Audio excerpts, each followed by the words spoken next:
I'm Jane, and I had just turned 28 when I thought I had met the love of my life, Mike. Everything unfolded so quickly. We were married within a year of our first meeting. Mike, an accountant with a tall frame and a laugh that could brighten any room, complimented my career in digital marketing. I love painting on weekends and have always been a planner. We seemed to balance each other perfectly, or so I thought. The day after our wedding, our living room was a delightful mess, overflowing with wrapped gifts and cards, a beautiful chaos that reflected our celebration. Just then, Mike's parents, Carol and Dave, unexpectedly dropped by. I hadn't had much chance to get to know them since our wedding had come together so fast, but they appeared perfectly normal. As we began to open gifts, I noticed Carol and Dave were more than a little curious about what we were unwrapping. "Is that a crystal vase?" Carol asked, picking up a shimmering piece that my Aunt Linda had given us. She turned it over in her hands, her eyes sparkling with interest. "Yeah, it's from my Aunt Linda. Pretty, isn't it?" I replied, hoping to steer her attention away from claiming it. But before I knew it, Carol had set the vase aside in a separate pile. "I think we can find a good place for this at our house," she said casually. Mike, engrossed in untangling a set of fancy kitchen gadgets from his cousin, didn't seem to notice. I shot him a pleading look, hoping he would intervene. "Mom, that's our wedding gift," Mike finally said with an easy smile, as if it were all a big joke. "Oh, come on, it'll just gather dust here. We'll use it," Dave chimed in, wrapping an arm around Carol. "Besides, you two are young. You'll get plenty more gifts over the years." I tried to laugh along, but it felt off. "Actually, I think it would look great in our foyer," I said, attempting to reclaim it without making a scene. Carol glanced at me, her expression a mix of surprise and annoyance. "Jane, you need to learn to share. We're family now, and families help each other out," she said firmly, as if imparting some kind of lesson. Catching the rising tension, Mike quickly jumped in. "Let's not worry about this now. We've got plenty of gifts, right, Jane?" I nodded, biting back my frustration. Yet as they continued to sift through the gifts, setting aside a few choice items for themselves, that uncomfortable feeling settled deeper in my stomach. It felt like I was watching strangers claim pieces of my life as their own, and Mike simply let it happen.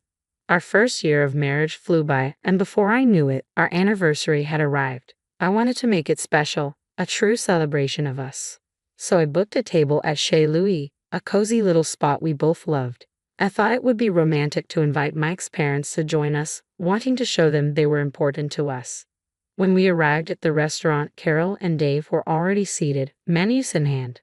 "This place is fancy," Carol remarked, eyeing the chandeliers above. Mike squeezed my hand under the table, a silent thank you for organizing the evening. As the waiter approached, I ordered salmon, Mike's favorite, and noticed Carol's eyes scanning the menu for the most expensive items. "We'll have the lobster in the filet mignon," she declared, pointing at the priciest options without a second thought. "Why not throw in a bottle of your best wine?" Dave added, winking at the waiter. I felt my smile stiffen. "Quite the celebration, huh?" I tried to keep my tone light. "It's a special night," Mike said with a shrug. "Let's not think about the cost." While the conversation was generally light-hearted, I couldn't shake the feeling that Carol and Dave were indulging like it was their last meal, almost oblivious to the hefty bill that would soon arrive. As we ate, I was consumed by a sense of being taken advantage of. It wasn't about the money, not really, it was the principle. This was our anniversary, and it felt as if it was being hijacked. When the check finally came, I braced myself for the awkward moment ahead. I noticed Mike's eyes widen for a moment, but he quickly regained his composure and handed his card to the waiter. As we left the restaurant, Carol linked her arm through mine. "You know, Jane, this was lovely. We should do it again next year," she said, a satisfied smile on her face. With Thanksgiving approaching, the holiday season was just around the corner. Mike and I had started decorating our home, blending warm fall colors with early Christmas cheer. It felt cozy, like a place you'd want to return to after a long day. One evening, while we were stringing lights around the living room windows, Mike's phone pinged with a message. He read it and chuckled. "Oh, my parents are ahead of the game. They've already sent their Christmas wish list." I paused, untangling a set of lights, and looked up. "A wish list?" "Yeah, they send one every year. It helps with shopping," he explained, scrolling through his phone. Curiosity got the best of me. "So, what's on this famous list?" Mike hesitated for a moment before handing me his phone. The list was extensive: top-tier electronics, designer clothes, luxury items that seemed completely unnecessary. I scrolled through in disbelief. They can't be serious, I exclaimed. This is a lot. Taking back his phone, Mike shrugged. They like the good stuff. What can I say? I was at a loss for words. A knot formed in the pit of my stomach. Mike's birthday was also approaching, and I had been eagerly planning to gift him the watch he had been eyeing for months. Now, it felt as if any gift I gave would be overshadowed by this extravagant list. When it came to making our own lists, I couldn't shake the feeling of pettiness. Maybe we should just ask for charitable donations in our name, I suggested half-heartedly. Mike laughed. Good one. But seriously, what do you want? You need a new laptop, right? As the holidays rolled around, I bought Carol and Dave a nice coffee maker, not too fancy but practical. In return, they gave me a set of scented candles. They were lovely, but the contrast was stark. I didn't say anything. Mike seemed pleased with the expensive drone they gifted him, but the unspoken rule was clear. We were expected to give lavishly and receive modestly. It didn't feel right, but I held my tongue, wrapping gifts and plastering a smile on my face for the holidays. Inside, though, I began to tally the costs, not just in dollars, but in the emotional toll it was taking on me. One day, while staring at my computer screen at work, an email notification popped up. It was my quarterly bonus, bigger than I had anticipated. My first thought was to do something meaningful with it, something for Mike and me. So, I booked us a trip to Paris. We had talked about going since we met, and it felt like the perfect moment to make that dream a reality. That night, as we sat down for dinner, I couldn't wait to share the news. I excitedly told Mike about the surprise trip, and his face lit up in a way I had never seen before. Paris. Really, babe? That's amazing, he exclaimed, jumping up to kiss me. I was basking in the joy of the moment when his phone rang. It was his mom. I could see the change in his expression immediately. Yeah, she booked us a trip to Paris, he said into the phone, and I instantly regretted not asking him to keep it quiet for a little while longer. As he listened, his enthusiasm slowly waned. I know, you've always wanted to go. He trailed off, looking at me with a pained expression. My heart sank. After hanging up, a heavy silence enveloped us. They want to come with us, he said finally, almost as if seeking my approval. I froze, my fork hovering midair. To Paris with us? I asked, trying to keep my voice steady. Yeah, they said they've never been and have always wanted to go, Mike explained, running a hand through his hair. I think we should take them. Suddenly, the room felt too small. It's supposed to be for us, Mike, our trip, I said, feeling the tightness in my chest. He didn't respond right away. I know, but they're getting older, and I feel bad. They've done so much for me. I thought about all the one-sided gift exchanges, the anniversary dinners, and every little thing that had accumulated over the past year. But this is our time, I insisted, my voice firm. We can plan a trip with them another time. This bonus is for us. Mike let out a deep, frustrated sigh. They won't understand that. You know how they are. And you know how hard I've worked for this. I spoke the words like stones lodged in my throat. I want us to enjoy it together, just us, like we planned. After a moment of silence, he finally relented. Okay, we'll tell them some other time might work better. But when the moment came to break the news, Mike hesitated. Look, maybe we can all go together next year, he suggested, but Carol was having none of it. Why next year? We can afford it now, she retorted over the speakerphone, her voice tinged with disappointment. I could no longer hold back my frustration. Because this trip is for us, Carol. Mike and I need this time together, I said, my voice rising. There was a pause before she replied, well, that's very selfish of you, Jane. Very selfish indeed. After the call, the air between Mike and me was thick with tension. I could tell he was torn, but I was resolute. Paris was meant to be a dream trip for just the two of us, and I wouldn't let that dream slip away. In the following days, Mike became a shadow in his own home, leaving early for work and returning late. Our conversations dwindled to monosyllables. Dinner's in the oven, I would call out when I heard the garage door open, my voice echoing off the empty walls. Thanks, he'd reply, the word hanging between us like a ghost. I missed him, missed us. I longed for the easy days when we would dream together on the couch, our plans and laughter intertwined.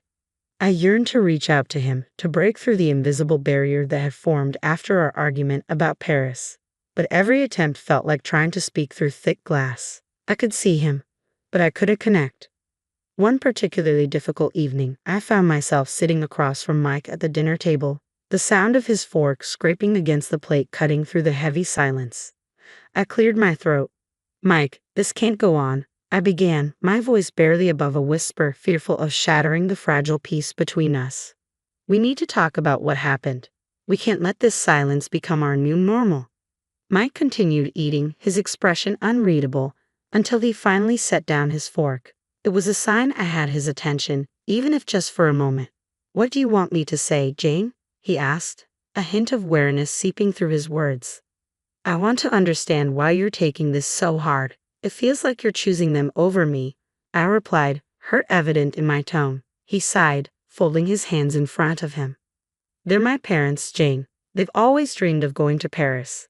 And what about our dreams? I pressed, frustration bubbling up inside me. What about our plans? Mike ran a hand through his hair, a gesture of exasperation that had become all too familiar. I know, he said, and for a brief moment, I caught a glimpse of the man I married, conflicted and torn, but not indifferent. It's just, they've always been there for me. I feel obligated. But where does that leave us, Mike? I leaned forward, desperate to catch his eye. What about our marriage? He hesitated, and in that pause, fear washed over me. What if we weren't as solid as I had believed? What if the foundation we built was more like sand, easily eroded by the tide of his parents' needs? It's supposed to be us against the world, Mike, not me against you and them, I said quietly, my voice steady despite the emotions swelling inside me. He looked at me, really looked at me, and I could see the conflict warring within him. I know, Jane. I just don't know how to make everyone happy. And then it hit me with sudden clarity. That's just it. We can't always make everyone happy, but we made vows to each other, Mike. Doesn't that count for something? He nodded slowly, his gaze lingering on the table before finally meeting mine. It does. It counts for a lot. The rest of the meal passed in contemplative silence, a welcome change from the strained quiet that had become our norm. It felt as if my words had planted a seed, or perhaps nurtured one that had been dormant within Mike all along. As the morning sun poured in through the windows, I noticed that the warmth it usually brought seemed to have no place in our home today. I woke up to an eerie stillness. The other side of the bed lay untouched from the night before, and the emptiness of the house felt like a heavy blanket, suffocating in its silence.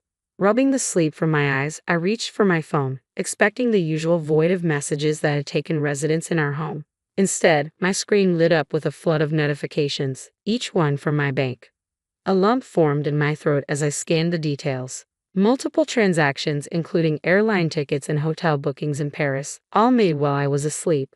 The timestamps on the emails revealed that the flight had left hours ago. Mike and his parents were already on their way to Paris, using my hard-earned bonus to fund a trip I was meant to be on. Disbelief morphed into anger, and then a crushing sense of betrayal settled in. I sat there, the phone heavy in my hand, as the reality sank in. Mike had access to my account. I had trusted him implicitly, never imagining he would betray that trust. Yet here it was, stark in black and white, a digital paper trail of deceit. I couldn't breathe, couldn't think. The one person I had believed would stand by me had chosen his own comfort over our relationship. Memories flooded back, reminding me of all the little signs I had brushed aside, all the excuses I had made for him and for us. With trembling fingers, I dialed his number, fully aware he wouldn't answer, not with the time difference and not with my previous ultimatum ringing in his ears. Mike, I began, only to be met by the cheerful beep of his voicemail, which felt almost mocking. I saw the charges. You took your parents to Paris with my bonus. I don't even know what to say, but I hope it's worth it. I hope it's worth everything.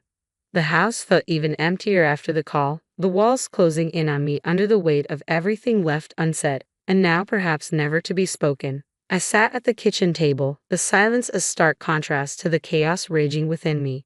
They had left just like that, with no regard for me or the life we were supposed to be building together.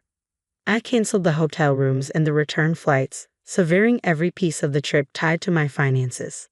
With each cancellation, I felt fragments of my old life slipping away, the future I had envisioned evaporating before my eyes. By the time I finished, there was nothing left to do but act.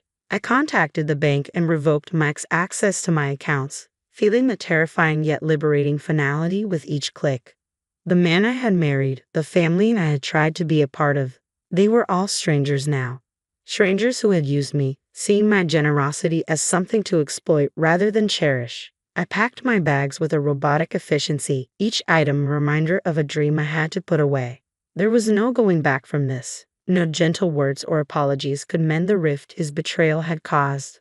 Mike had chosen his path, and in doing so, he had set me on mine. The ring I had once worn with pride lay cold and heavy in my palm. I set it down on the counter, its sparkle mocking me in the morning light. With one last look at the life I was leaving behind, I closed the door on the house that had never truly felt like home. It was late afternoon when I finally drove away, my car packed with clothes and essentials, a stark reminder of the sudden turn my life had taken. As I hit the road, messages began to flood in, one from Mike, several from his mother. I pulled over to read the messages, knowing they would only fuel my resolve. Mike's message flashed on the screen. "Jane, please, we need to talk about this. Can't we just discuss it?" The simplicity of his words felt almost insulting. I started to type a response but stopped, realizing that no words could bridge the chasm between us. His mother's messages were a confusing mix of anger and concern. "What's going on? Why have you canceled our rooms? Call me." I could picture her sitting in a Paris cafe, expecting luxury but facing complications. Frustrated, I turned my phone off. They were in the middle of a trip funded by deceit. They could figure it out. My first stop was the bank. I needed to ensure my finances were completely secure. The bank manager, a middle-aged woman with a gentle demeanor, greeted me. "I need to make sure all my accounts are locked down. My husband won't have access anymore," I explained, my voice steady despite the emotions churning within me. "Of course," she nodded, offering a sympathetic smile. "Let's make sure you're protected." By the time I left the bank, my accounts were secure, and a new sense of determination settled within me. I drove to my sister's house, the only place I felt safe. She opened the door before I could even knock. "Jane, I've been so worried," she said, pulling me into a hug. I allowed myself a moment to be held, letting the weight of my reality be shared. "I can't believe he would do this to you," she said as we sat down at her kitchen table. "You deserve so much better." I nodded, swallowing hard against the lump in my throat. "I do, and that's why I'm not going back. I've canceled everything. I've left the house. I'm done." Sarah reached across the table, squeezing my hand. "Good for you. What's your plan now?" I looked around the familiar room, feeling the first twinges of relief. "I'm not sure yet, but I'm starting with a divorce. I can't stay married to someone who has so little respect for me." Her face was a mix of anger and pride. "I'll support you however I can. Do you need a lawyer?" "I'll find one," I said, my voice growing firmer with each word. "Need someone who doesn't know Mike or his family. I need this cut clean." The conversation shifted as Sarah helped me unpack my card and plan the next few days. There was a strange comfort in the mundane tasks, a grounding in the midst of chaos. I was standing in her kitchen, a mug of coffee warming my hands, when my phone vibrated persistently. It was Mike again. "Jane, we need to talk. I'm sorry. I miss you, and I think we can work things out." His text was a blend of apology and plea. I sighed, feeling the same rehearse "I'm sorry" becoming a threadbare blanket that offered no comfort. "Not this time, Mike," I muttered under my breath, typing a response that left no room for ambiguity. "There's nothing left to discuss. Please respect my decision." I could almost hear his desperation in the silence that followed, but it wasn't enough to make me reconsider. Not anymore. My resolve was tested further a few days later when Mike's parents made a dramatic appearance at my sister's doorstep. Their faces twisted in anger as they barged past Sarah, who stood wide-eyed at the door. "You've got some nerve, Jane," his mother exclaimed, her voice shrill. "You ruined our family vacation. You're just a greedy, selfish woman." Sarah stepped in front of me, protective. "That's enough. You're not going to come into my house and insult my sister." The argument escalated, drawing the attention of neighbors peeking out from their windows. I was sure someone would call the police. It ended with Sarah threatening to do just that if they didn't leave. The departure left a sour air that lingered long after they were gone. But amidst the chaos, a realization settled within me. I was truly done. The divorce process felt like a cold legal ballet, and I danced my part, signing papers and nodding through explanations of settlements and divisions. Yet with each stroke of the pen, I felt chains breaking and tethers loosening. And then it was over. I stood outside the courthouse, a free woman. The air was crisp, a gentle wind playing with the loose strands of my hair. Sarah, be tight, her support unwavering. You did it, Jane, she whispered, pride evident in her voice. I had stood up to the selfishness that tried to claim me, resisting the manipulation that sought to bind me. I turned away from the courthouse, away from a past that no longer held me. The messages from Mike continued for a while, a mix of apologies, bargaining, and eventually anger. But they went unread, floating in the digital void as I moved forward with my life. The apartment I rented was small, but filled with sunlight. I decorated it with plants, books, and new memories. I went back to school, enrolling in classes that fueled a passion for learning I had neglected for too long. One quiet evening, as I sat on my little balcony with a cup of tea in hand, I deleted Mike's number from my phone. I was free to heal, free to grow, and most importantly, free to be unapologetically me.